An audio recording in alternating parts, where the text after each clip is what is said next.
During a cold winter, a queen sat by an ebony window, sewing in the snow. She pricked her finger, and as a single drop of blood fell onto the white sill, she made a wish for a child with skin as white as snow, lips as red as blood, and hair as black as the wood of the frame.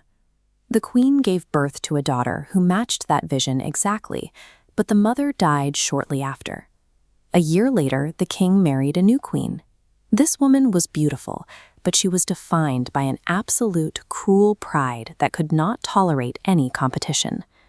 Every morning, the queen stood before a magic mirror to receive an objective report on her physical standing. She asked, "Mirror, mirror on the wall, who is the fairest one of all?"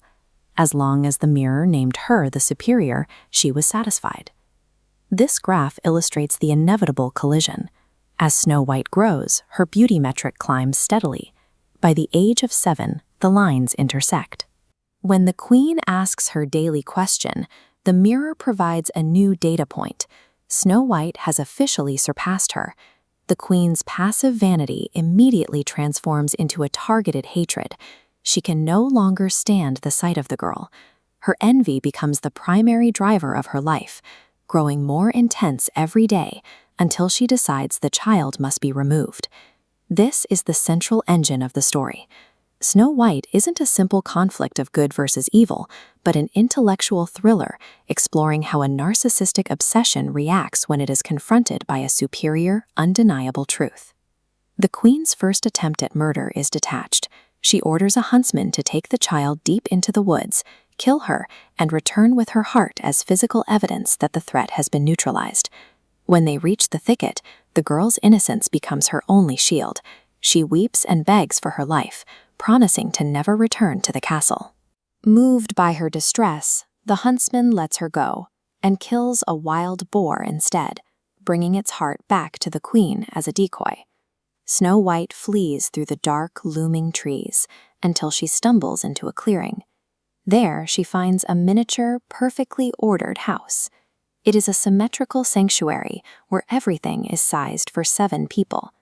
When the 7 dwarfs return from their mines, they find the girl, then listen to her story. They offer her a transactional survival pact.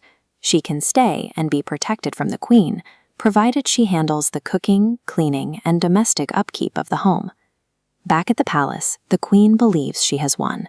She has the boar's heart cooked and eats it. However, when she consults her mirror again, it reveals the truth. Snow White is still alive, living safely in the mountains with the dwarfs. Because her outsourced execution failed, the queen can no longer keep her hands clean. She realizes she must bridge the distance herself and move from a royal command to a personal, face-to-face hunt. The queen disguises herself as an old peddler woman and travels across the mountains to the cottage. By shedding her royal identity, she is able to walk directly up to the door and engage her target personally. Her first attack uses a pair of silky laces. She exploits Snow White's interest in the pretty ribbons, offering to lace her up properly. She pulls the laces so tight that the girl loses her breath and collapses. Only the timely return of the dwarfs, who cut the cords, saves her life.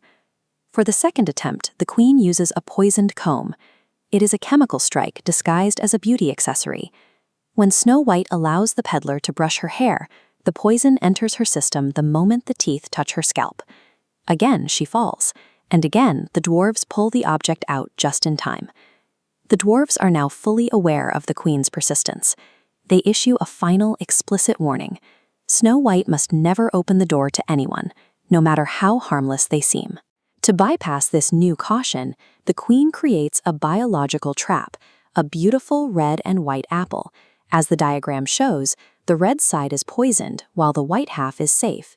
She cuts the apple in half and eats the white portion herself. This display of safety convinces the girl to take a bite. Snow White falls dead instantly.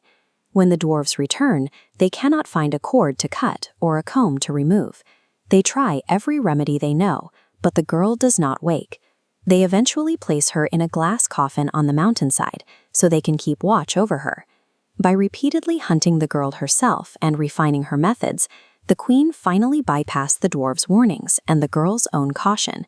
With Snow White encased in glass and unmoving, the queen has finally achieved what appears to be the perfect murder. Eventually, a prince travels through the woods and sees the girl in the coffin. He is so captivated by her beauty, he convinces the dwarves to let him take the coffin to his castle, promising to cherish her forever. The resurrection is entirely unromantic. The servants carrying the coffin stumble over a thick tree root. The sudden jolt is so violent that the piece of poisoned apple lodged in Snow White's throat simply pops out, and she wakes up. Snow White agrees to marry the prince, and they hold a massive wedding. The queen, hearing from her mirror that the new queen is fairer than she, is compelled to attend the ceremony to see who has finally replaced her. At the feast, a brutal punishment is waiting. The queen is forced to put on a pair of iron shoes that have been heated in the coals until they glow orange. She is made to dance in the red-hot iron until she collapses and dies. In the original tale, Snow White never has to fight. The story serves as a warning that unchecked vanity is a self-destructive force. The queen's relentless pursuit of perfection ended by forging the very shoes that killed her.